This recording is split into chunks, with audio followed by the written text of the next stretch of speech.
Molluska. Dalam kesempatan kali ini, kelompok kami akan mempresentasikan tentang Molluska. Ada 7 pokok pembahasan yang akan dibahas dalam video kali ini. Yang pertama ada deskripsi, yang kedua klasifikasi, yang ketiga ciri-ciri, yang keempat manfaatnya, dan yang kelima kerugian, yang keenam metode identifikasi beserta buku identifikasinya, dan yang ketujuh pengambilan data di lapangan. Bagian yang pertama, deskripsi. Filum molluska berasal dari bahasa Latin yaitu molluscus yang berarti lunak. Hewan ini bertubuh lunak, merupakan hewan triploblastik yang bertubuh lunak.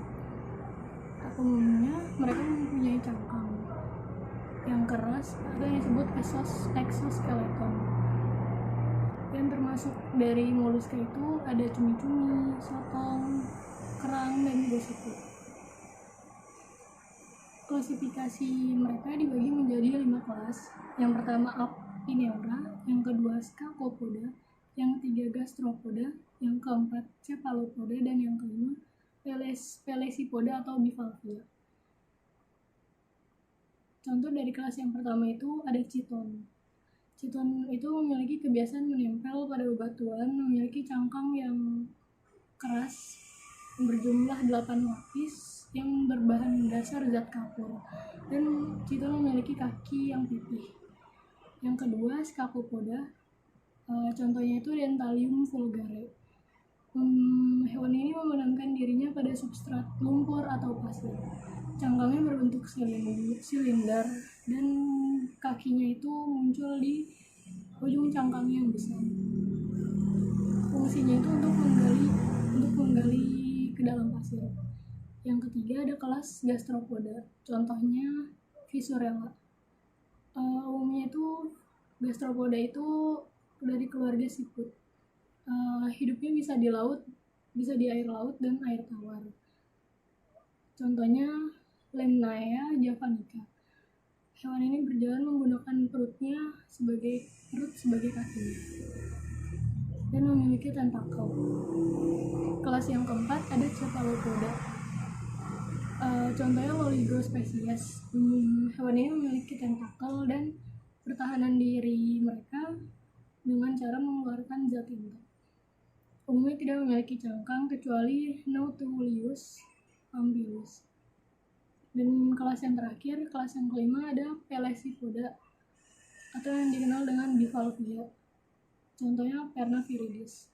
Pelecypoda ini berasal dari keluarga kerangkangan. Bivalvia memiliki cangkang atas 2 bagian. Hidup di air laut dan air tawar.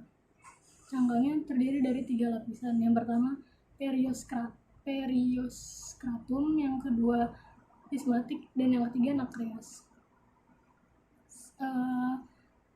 Seperti hewan pada umumnya, molluska juga memiliki struktur dan fungsi tubuh. Ada 5, yaitu sistem syaraf, sistem pencernaan, sistem pernapasan, sistem peredaran darah, dan sistem reproduksi. Yang pertama, sistem syaraf pada molluska terdiri atas cincin syaraf. Sistem syarafnya itu mengelilingi esofagus dengan serabut saraf yang menyebar. Yang kedua, ada sistem pencernaan molluska. Umumnya sudah lengkap karena molluska sudah mempunyai mulut, esofagus, lambung, usus, dan anus. Dan kalau di molluska itu ada namanya radula atau lidah bergerigi yang digunakan untuk melumatkan makanannya. Dan yang ketiga itu sistem pernapasan. Molluska memiliki sistem pernapasan yang bernama Ctenidia atau sepasang insang. Beberapa dari hewan molluska ada yang bernafas menggunakan paru-paru dan ada yang insang. Yang keempat, sistem peredaran darah. Sistem peredaran darah pada molluska itu terbuka, yaitu darah tidak melalui pembuluh darah tetapi melalui sinus darah atau sinus darah itu rongga di antara sel dalam organ. Jantung moluska itu terdiri dari dua serambi atau aorta dan sebuah bilik atau ventricle yang terdapat pada rongga perikardium. Yang kelima, sistem reproduksi. Moluska berreproduksi secara seksual dengan organ jantan dan organ betina yang terpisah. Ada individu lainnya. Ada beberapa moluska yang bersifat hermafrodit. Pembuahannya dapat dilakukan secara internal ataupun eksternal dan menghasilkan telur. Sekian dari saya. Perkenalkan, nama saya Arsi Suganda. Di sini saya akan menjelaskan tentang ciri-ciri moluska. Ciri yang pertama itu merupakan hewan multiseluler yang tidak mempunyai tulang belakang dan bertubuh lunak. Jadi moluska itu dia mempunyai banyak sel atau multiseluler. Yang kedua, habitatnya di air maupun di darat. Yang ketiga, merupakan hewan triploblastik selomata. Jadi mempunyai rongga tubuh sejati. Struktur tubuhnya simetris bilateral. Organ ekspresinya berupa nephridia atau fungsinya sama seperti ginjal. Memiliki radula atau lidah bergigi. Hidup secara heterotrof. Jadi si moluska ini tidak bisa menghasilkan makanan sendiri, yaitu butuh organisme lain. Tubuh dilapisi lendirnya.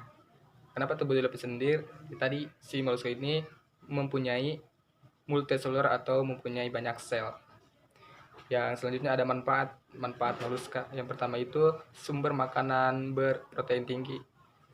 Contoh dari moluska yang mempunyai sumber makanan berprotein tinggi ini ada cumi-cumi.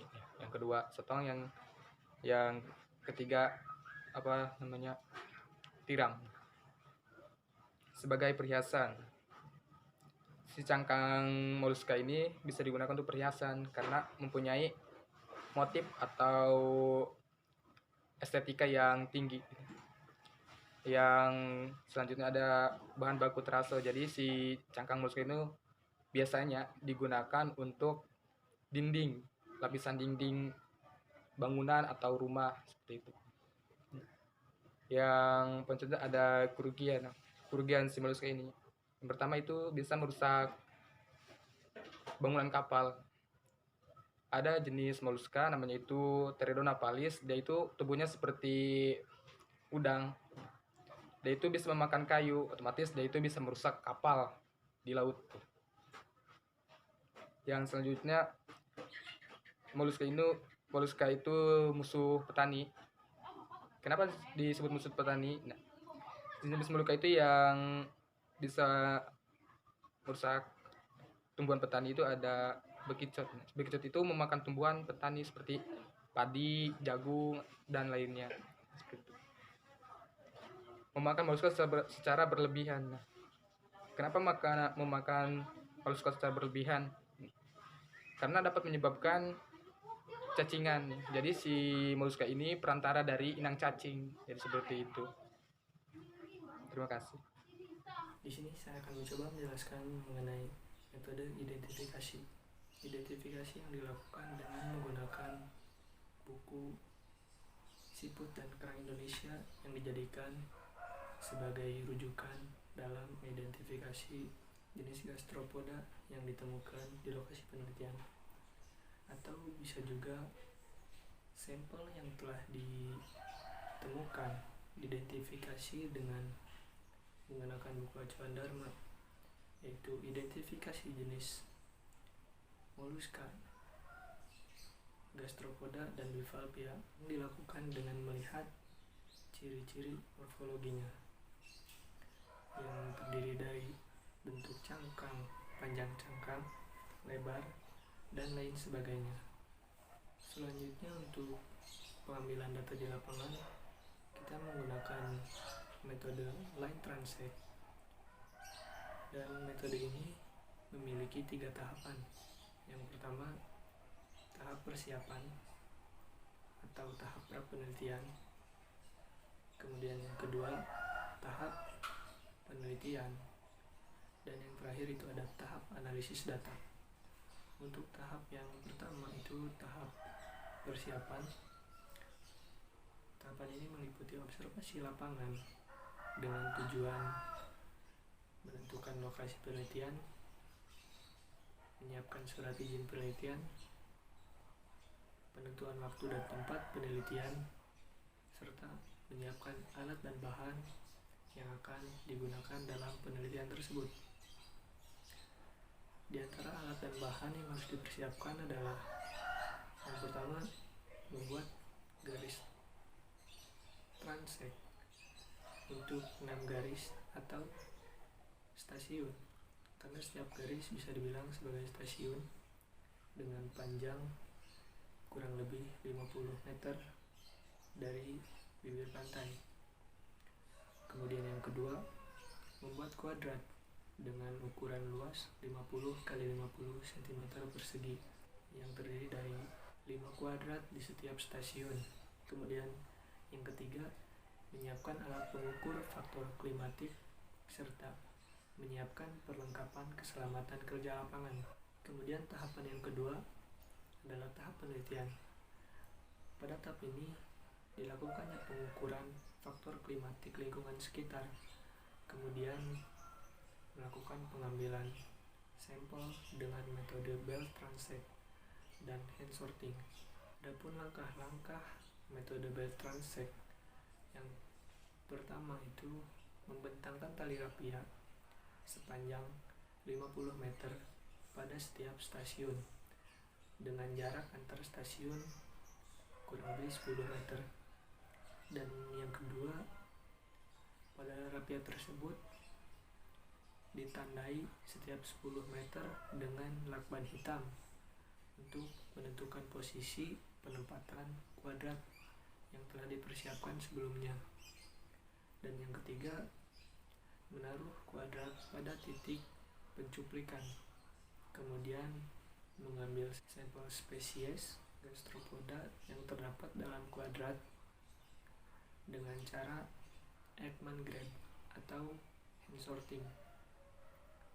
Sampel yang diambil dimasukkan ke dalam kantong plastik bening atau zip pack dan diberi label untuk menandai sampel tersebut berasal dari kuadrat berapa. Kemudian plastik bening tersebut diisi dengan formalin 4% sebagai bahan pengawet.